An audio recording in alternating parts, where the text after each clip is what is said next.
0.003 second, 0.003 second.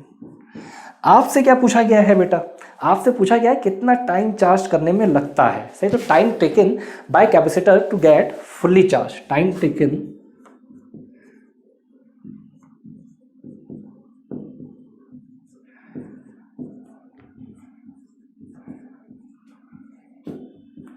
Bye capacitor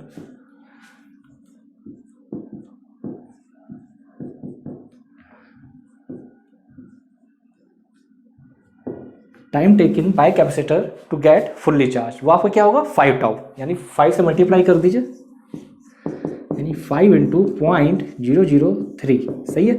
तो अगर बेटा इसे सॉल्व करेंगे, सॉल्व के क्या आएगा, ये सॉल्व क्या आएगा आपका, इसे अगर बेटा सॉल्व करेंगे तो आपका 0.015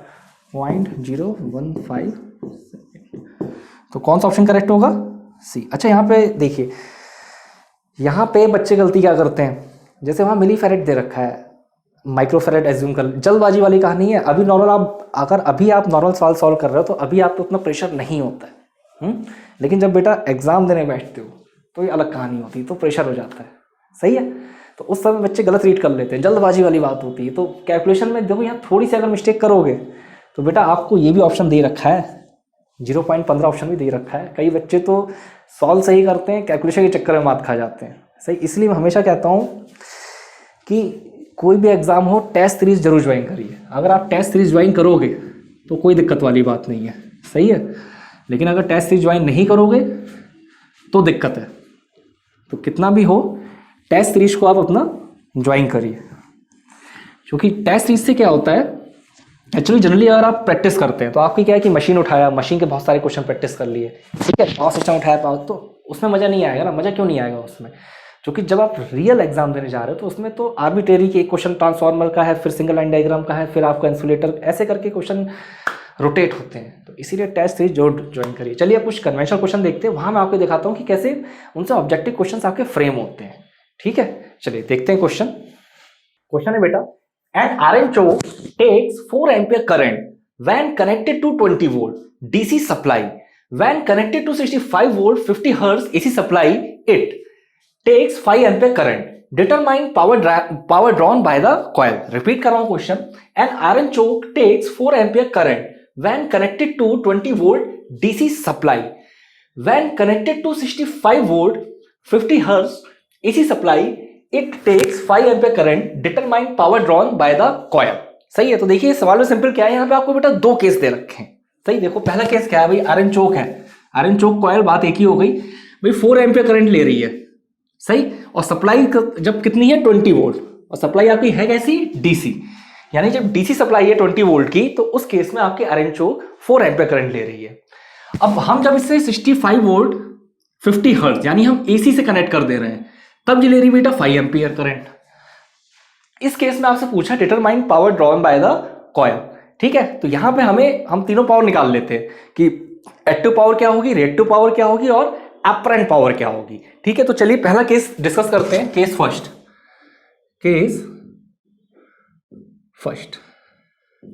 पहला केस डिस्कस करते हैं। उसके बाद नेक्स्ट केस देखेंगे। पहले डीसी वाला डिस्कस कर लेते हैं, उसके बाद हम एसी वाला डिस्कस कर ले रहे हैं। सही है। तो पहला केस क्या है? पहला केस ये है कि जब आपका when connected to 20 volt DC it takes 4 ampere current. ये मेरा कौन सा केस हो जाएगा? ये मेरा पहला केस हो जाएगा। सही है। When iron choke takes 4 ampere current, सही, and connected two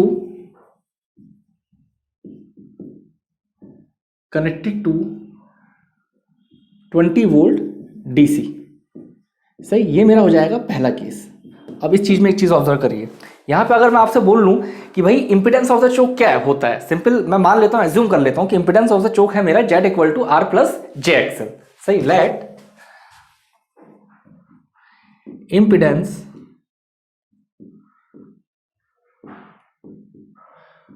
of choke coil Z equal to R plus JXL। ठीक है। अब यहां पे बेटा Z क्या है? अगर मैं Z की बात करूं तो Z आपका होगा impedance of the choke coil, R क्या होगा? R होगा resistance of the choke coil, XL क्या होगा? Inductive reactance of the choke coil. और ठीक है, तो यहां पे देखिए Z क्या है आपका? Where Z equal to impedance of choke coil. सही है। आर की बात करूंगा, आर क्या होगा आपका? Resistance of choke coil. Same इसी तरीके से एक्सेल आपका क्या होगा? Inductive reactance of choke coil. सही है, एक्सेल यहां पे। अच्छा, एक्सेल आपका होता क्या है? एक्सेल का सिंपल फॉर्मूला आपका होता है 2πfl।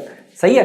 अब क्योंकि एक्सेल इक्वल टू 2πfl, और यहां पे अगर मैं एफ की बात करूं तो एफ आपका क्या होता है? एफ होता है बेटा आपका सप्लाई फ्रीक्वेंसी। सही है। अब समझो बात को, यहां पे आपका केस कौन सा बन रहा है? आपका बन रहा है बेटा डीसी का, आपका केस बन रहा है बेटा डीसी सप्लाई का। सही है। तो जब बेटा आपका केस डीसी सप्लाई का बन रहा है तो इसका मतलब क्या है? फ्रीक्वेंसी आपकी क्या होगी? फ्रीक्वेंसी होगी आपकी 0। सही। अब देखिए, क्योंकि एफ इक्वल टू 0 इसलिए एक्सएल इक्वल टू 0, यानी इंडक्टिव रिएक्टेंस वैल्यू आपकी क्या होगी? इंडक्टिव रिएक्टेंस वैल्यू होगी आपकी 0। यहां तक आपको बात समझ में आ गई। ठीक है। अब यहां से अगर मैं आपसे अब जब इंडक्टिव रिएक्टेंस वैल्यू 0 हो गई तो यानी अगर मैं जेड की बात करूं, सही, इंपिडेंस की बात करूं, तो इंपिडेंस क्या होगा? इसलिए Z इक्वल टू R, यानी डीसी वाले केस में इंपिडेंस आपका रेजिस्टेंस के इक्विवेलेंट हो जाएगा। ठीक है। तो यानी अगर मैं रेजिस्टेंस वैल्यू निकालूं तो रेजिस्टेंस क्या निकलेगा? रेजिस्टेंस निकलेगा V/I। मैं यहां लिख दे रहा हूं, इसलिए R इक्वल टू V/I। अब यहां देखिए वोल्टेज आपका कितना था? वोल्टेज था बेटा आपका 20, करंट कितनी थी? 4, यानी 5 ओम। यहां पर रेजिस्टेंस आपका क्या था? रेजिस्टेंस आपका क्या था बेटा? 5 ओम। ठीक है। तो ये आपका पहला केस में हमने रेजिस्टेंस की वैल्यू कैलकुलेट कर ली। सेम दूसरा केस देखते हैं जब हम एसी से कनेक्ट कर रहे हैं। तो देखिए केस 2, केस 2 की बात करते हैं। केस 2 क्या है आपका? When connected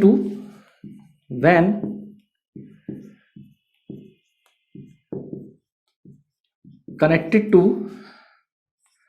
65 volt 50 hertz AC supply.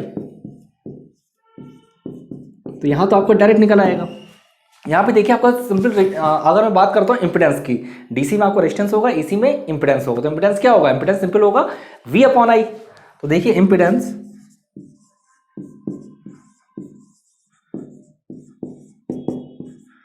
सही। वोल्टेज कितना है बेटा आपका? वोल्टेज है आपका 65। सही है।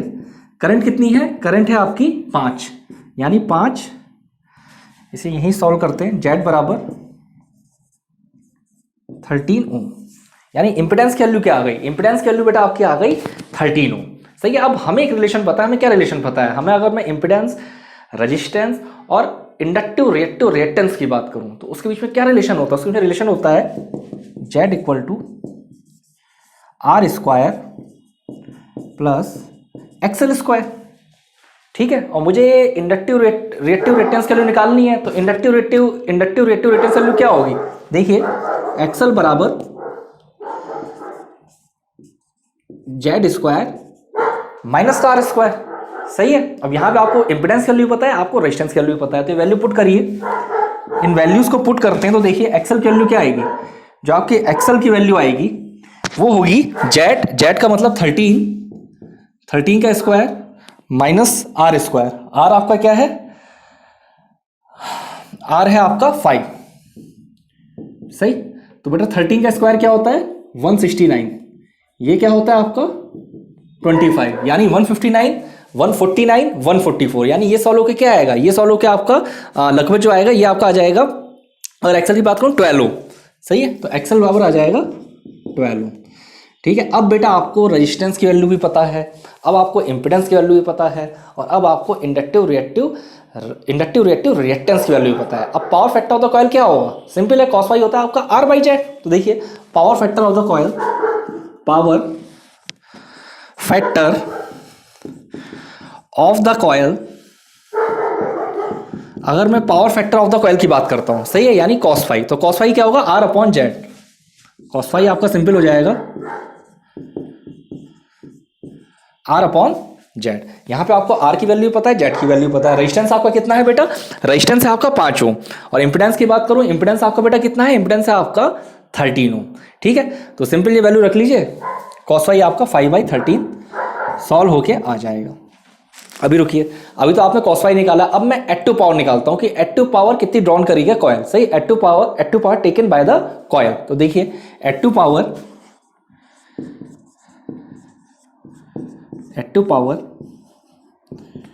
टेकन बाय कॉइल, तो active power taken by coil की अगर बात करूं तो आपका क्या होगा, वो सिंपल आपका हो जाएगा √3, सॉरी, जो active power taken by the coil की बात करूंगा वो आपका हो जाएगा VI cos phi, VI cos phi.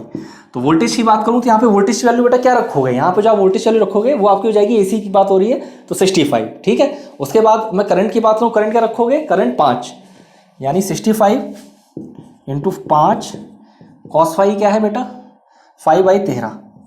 सही है, 13 पंजे 13 चौदह चौका 52 13 पंजे 65, 13 पंजे 65। सही है, 5 पंजे 25 और 25 से मल्टीप्लाई करोगे तो 125 वॉट, यानी एक्टिव पावर टेकन क्या आ जाएगा 125 वॉट। ये आपका क्या आ गया, ये आपका आ गया एक्टिव पावर टेकन। सही है, ऐसे अगर रिएक्टिव पावर निकालना है तो रिएक्टिव पावर क्या हो जाएगा, रिएक्टिव पावर आपका हो जाएगा VI sin फाई। ठीक है ना, वो VI sin फाई हो जाएगा। इसे रफ कर रहा हूं थोड़ा सा मैं,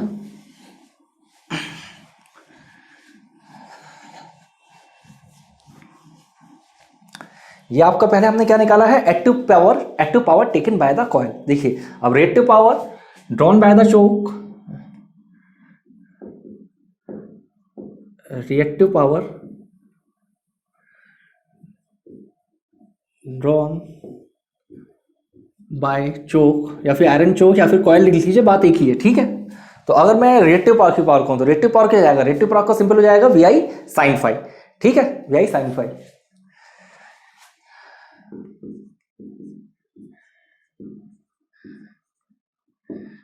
वोल्टेज 65 हो गया, करंट 5 हो गया, sin फाई से बेटा निकाला नहीं है ना। खैर sin फाई अगर आप निकालोगे तो sin फाई आपका क्या कैलकुलेट होकर आएगा, अगर मैं sin फाई की बात करूँ sin फाई आपका सिंपल कैलकुलेट होकर आएगा 12/13। तो ये आपका क्या हो जाएगा 12/13, इसे तो कैलकुलेट कर ही सकते होगे, अब इतने लेक्चर मैंने आपको पढ़ाए हैं। ठीक है, तो जरा देखते हैं क्या आता है कैलकुलेट होके।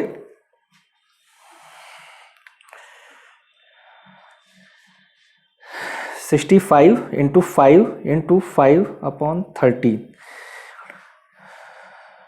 नहीं गलत हो गया, 65 इंटू 5/12 ये आपका आ जाएगा 300 VAR, 300 VAR।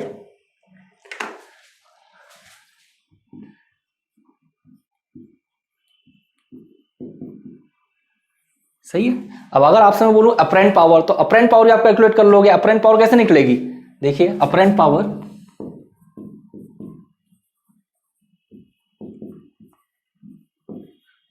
यहां बेटा आपकी जो अपरेंट पावर आएगी वो सिंपल 125 का स्क्वायर प्लस 300 का स्क्वायर। ठीक है, इसे सॉल्व कर लेते हैं, देखते हैं सॉल्व होकर क्या आता है। 125 प्लस 300 का स्क्वायर इक्वल टू 325 VA। ये जो आपका आएगा ये आपको सॉल्व होकर आएगा बेटा 325 VA। ठीक है, तो ये सिंपल सवाल था और काफी अच्छा सवाल था ये। Genic Prime is the new features by Genic Education where you will get 450 plus video series questions explanation, Prime Facebook group for doubt solving, assignments, live sessions and many more. If you are interested then visit website and join quickly. For any query call on 9837933283. ये सवाल बेटा आपका objective point of view से बहुत ज्यादा important है। अब इस सवाल में देखिए कितने सारे फॉर्मूले यूज हुए हैं। अगर मैं कहीं से भी स्टार्ट कर लूं, सिंपल आपसे पावर फैक्टर पूछा जा सकता है। सही, आपको सवाल में क्या है, आपको सवाल है सिंपल रेजिस्टेंस वैल्यू दे रखी है, इंपेडेंस की वैल्यू दे रखी है, आपसे डायरेक्टली पूछ लेगा बताओ बेटा पावर फैक्टर क्या होगा, ये पूछा जा सकता है। उसके अलावा ये चीज तो पूछी जाती है।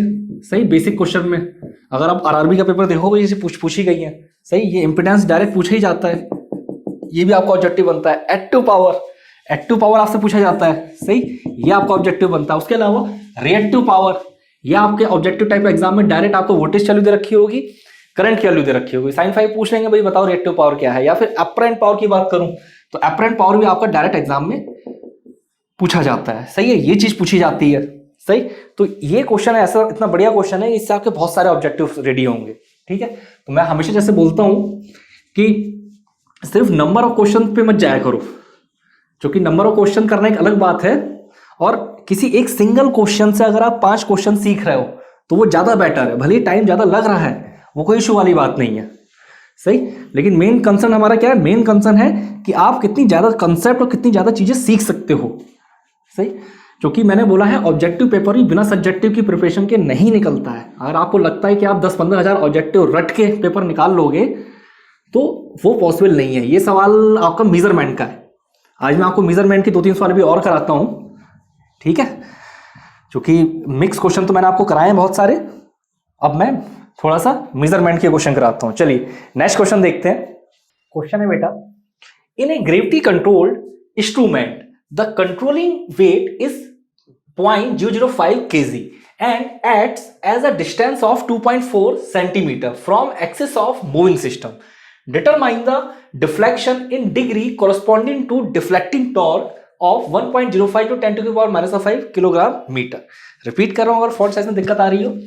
इन a gravity controlled instrument the controlling weight is 0.005 kilogram and acts as a distance of 2.4 centimeter from axis of moving system. Determine the deflection in degree corresponding to deflecting torque of 1.05 to 10 to the power minus 5 kilogram metre. ठीक है, तो यहां पे बेटा आपको क्या find out करना है, यहां पे आपको फाइंड आउट करना है डिफ्लेक्शन इन डिग्री। आपको बेटा डिफ्लेक्शन फाइंड आउट करना है कि भाई कितना डिफ्लेक्शन आएगा। सही, और डिफ्लेक्शन आपको किससे फाइंड आउट करना है, डिग्री में फाइंड आउट करना है। सही, तो पहले तो किसकी बात हो रही है, ग्रेविटी कंट्रोल्ड इंस्ट्रूमेंट की बात हो रही है। सही, तो ग्रेविटी कंट्रोल इंस्ट्रूमेंट में बात याद रखिएगा, क्योंकि आपका जो ग्रेविटी कंट्रोल इंस्ट्रूमेंट होता है, सही है, ये आप इसमें क्या होता है कि एक स्मॉल वेट होता है। सही, स्मॉल वेट इसमें अटैच होता है। सही, तो और किससे अटैच होता है, मूविंग सिस्टम से। मूविंग सिस्टम होता है उससे आपका अटैच होता है, और किसकी जगह, स्प्रिंग की जगह। तो ये इंपॉर्टेंट पॉइंट है, ये ऑब्जेक्टिव में पूछा जाता है, तो ये पॉइंट लिख लीजिए। इन ग्रेविटी कंट्रोल इंस्ट्रूमेंट, इन ग्रेविटी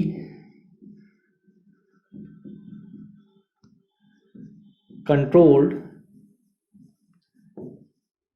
इंस्ट्रूमेंट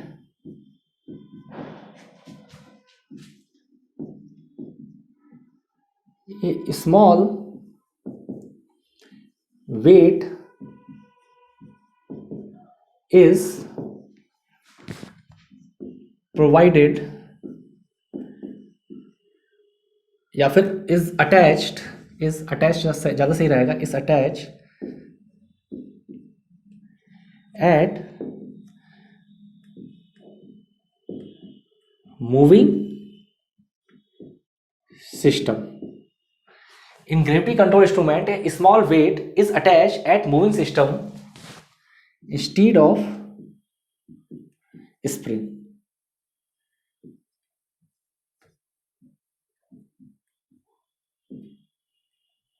सही, इंस्टीड ऑफ स्प्रिंग, स्प्रिंग की जगह एक वेट होता है आपका, ठीक है। और यहाँ पे अगर मैं वेट की बात करूँ तो यहाँ पे आपका जो वेट होता है कंट्रोलिंग, जो वेट की वजह से जो कंट्रोलिंग टॉर्क आपको प्रोवाइड होता है वो आप कैसे, उसका फॉर्मूला क्या होता है? उसका फॉर्मूला होता है टीसी बराबर केजी साइन थीटा। सही, मैं डायरेक्ट लिख दे रहा हूँ टीसी, या फिर मैं फिर से रिपीट कर दे रहा हूँ, मैंने आपको क्या बोला है, ये जो वेट होता है, सही, किसकी जगह लगाया हमने? स्प्रिंग की जगह लगाया है, ठीक है।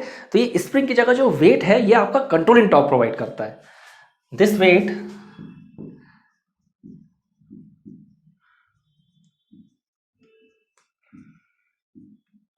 Provide controlling torque. सवाल तो सिंपल है, आखिरी में हमें controlling torque equal to deflection torque रखना पड़ेगा बैलेंस कंडीशन के लिए। This weight provide controlling torque, सही। और जनरली हम कंट्रोलिंग टॉर्क को टाउ सी से रिप्रेजेंट कर देते हैं, सही। तो टाउ सी बराबर क्या होता है? KG sine theta.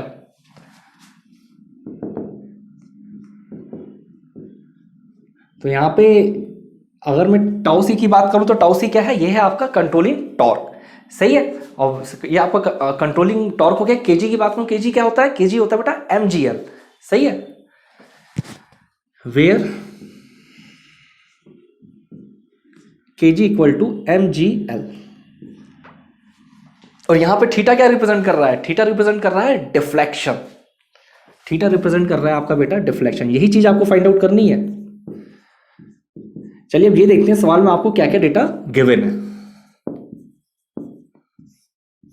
आपको इस सवाल में क्या क्या डेटा गिवन है, तो देखिए यहां पे आपको जो कंट्रोलिंग वेट है, सही है, कंट्रोलिंग वेट क्या दे रखा है? 0.005 kg, सही है। तो देखिए controlling wait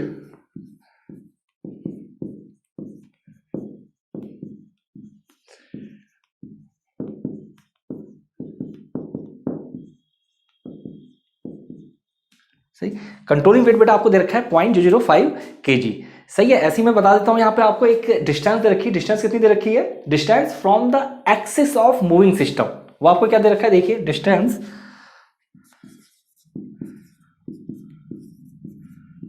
from the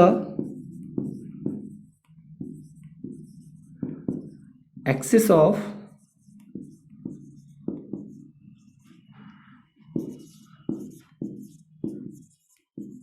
moving system,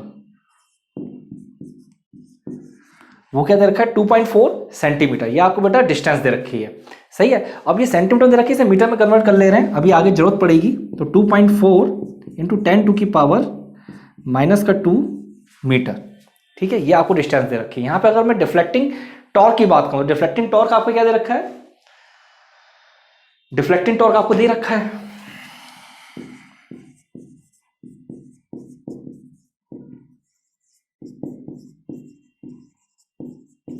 deflecting torque दे रखा है 1.05 टू 10⁻⁻5 kg मीटर। ये आपको डिफ्लेक्टिंग टॉर्क की वैल्यू दे रखी है, सही है। अब बैलेंस कंडीशन में क्या होता है? बैलेंस कंडीशन में होता है बेटा deflecting torque equal to controlling torque. देखिए एट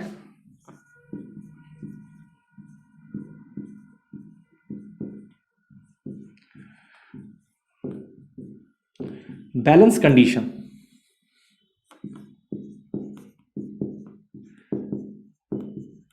डिफ्लेक्टिंग टॉर्क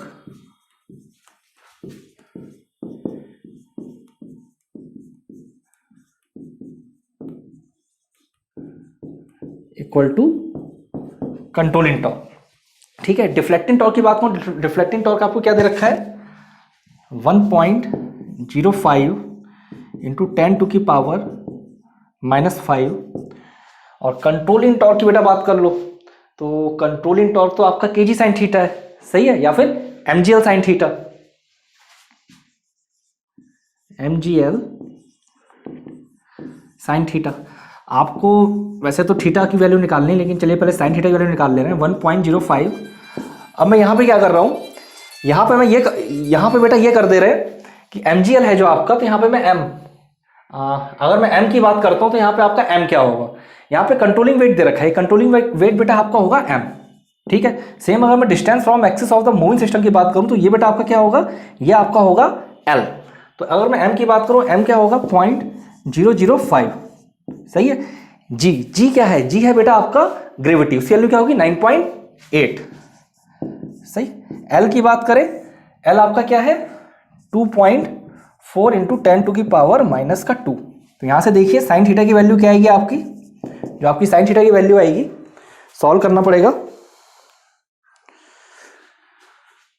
एक सेकंड, यहां पे आपका क्या आएगा 10⁻⁻5 भी आएगा, सही है, आपका 10⁻⁻5 भी होगा। तो इसे सॉल्व कर लेते हैं। 1.05 into 10⁻⁻5 divide by 0.005 into 9.8 into 2.4 into 10⁻²। और जो साइन थीटा की वैल्यू आएगी वो आपकी आएगी 0.009, और थीटा बराबर क्या आएगा, इसका इन्वर्स ले लेते हैं, साइन इन्वर्स, ये आपका आ जाएगा 0.51 डिग्री, 0.51 डिग्री, ठीक है। ये आपका करेक्ट आंसर होगा, ठीक। ये क्वेश्चन बेटा ऑब्जेक्टिव पॉइंट ऑफ व्यू से बहुत इंपॉर्टेंट है, सही। यहाँ पे वैल्यूज थोड़ी सी कठिन हो गई हैं, लेकिन आपको ये फॉर्मूला बैलेंस कंडीशन आपसे सिर्फ ऑब्जेक्टिव में ये पूछा जाता है। अगर मैं इसे ऑब्जेक्टिव बनाऊं इस क्वेश्चन से कि भाई बैलेंस कंडीशन में क्या डिफ्लेक्टिंग टॉर्क आपका कंट्रोलिंग टॉर्क के इक्वल होता है या नहीं, ये क्वेश्चन पूछ लिया जाता है, सही है। उसके अलावा आपको डायरेक्ट इस सवाल में ऐसा कुछ खास नहीं था मैंने सब्जेक्टिव कराया था, लेकिन ये ऑब्जेक्टिव में आ जाता है। उसमें कर क्या सकते हैं कि जैसे ये वैल्यू है, इसकी जगह वैल्यू रख देंगे 1, ये वैल्यू है, ये वैल्यू दे देंगे 1, सही, ये वैल्यू है, ये वैल्यू दे देंगे 1, तो यानी कैलकुलेशन आपकी इजी हो जाएंगी। तो जब आपकी कैलकुलेशन इजी हो जाएंगी, लेकिन कॉन्सेप्ट तो वही रहेगा, चाहे सब्जेक्टिव क्वेश्चन हो चाहे आपका ऑब्जेक्टिव क्वेश्चन हो। तभी मैं आपसे कहता हूं कि नंबर ऑफ क्वेश्चन में जाने का कोई मतलब खास नहीं बनता है। जो कॉन्सेप्ट है, जो बेसिक लॉजिक है, उसे समझने की कोशिश करो, उस पर जाने का मतलब बनता है। आपको ये पता होना चाहिए 2 पॉइंट, जैसे मैंने पॉइंट ये लिखा है, ये भी इससे भी आप इस पॉइंट से आपका ऑब्जेक्टिव क्वेश्चन बनता है, ठीक है। कि भाई in gravity control instrument a small weight is attach at moving system instead of spring, सही। ये पूछा जाता है कि भाई मूविंग ग्रेविटी कंट्रोल सिस्टम में क्या हम अटैच करते हैं मूविंग सिस्टम के साथ, सही है। तो याद होना चाहिए स्मॉल वेट, एक वेट हम इसमें लगाते हैं। सीधे आपसे आपसे सीधे कंट्रोलिंग टॉर्क पूछ लिया जाता है, सही, कि भाई आपको सीधे mgl या फिर सीधे आपको वैल्यू दे रखी है k की, और आपसे सीधे पूछ लिया जाए कि बताओ कंट्रोलिंग टॉर्क क्या है, सही। तो देखो जो भी मैं क्वेश्चंस करा रहा हूँ, इसमें जो भी चीज़ें सीखने को मिल रही हैं, इन्हें अपने नोट्स में प्रॉपर तरीके से मेंटेन करो। अदरवाइज मैं तो खैर कराते ही रहूँगा, मुझे तो 5-4 क्वेश्चन कराने ही है, ठीक है। लेकिन आपको ये सारे क्वेश्चन बहुत ध्यान से अपने क्वेश्चन भले ही लिखो ना लिखो, लेकिन जो कॉन्सेप्ट है, जो फॉर्मूले हैं, जो इंपॉर्टेंट पॉइंट्स हैं, उन्हें अपने नोट्स में 101% लिखो। अगर वो नहीं लिखोगे तो फिर कुछ खास मतलब नहीं बनेगा। मेरे ख्याल से अभी तो 2 क्वेश्चन कराएं, चलिए भी एक आध क्वेश्चन और देखते हैं, ठीक है।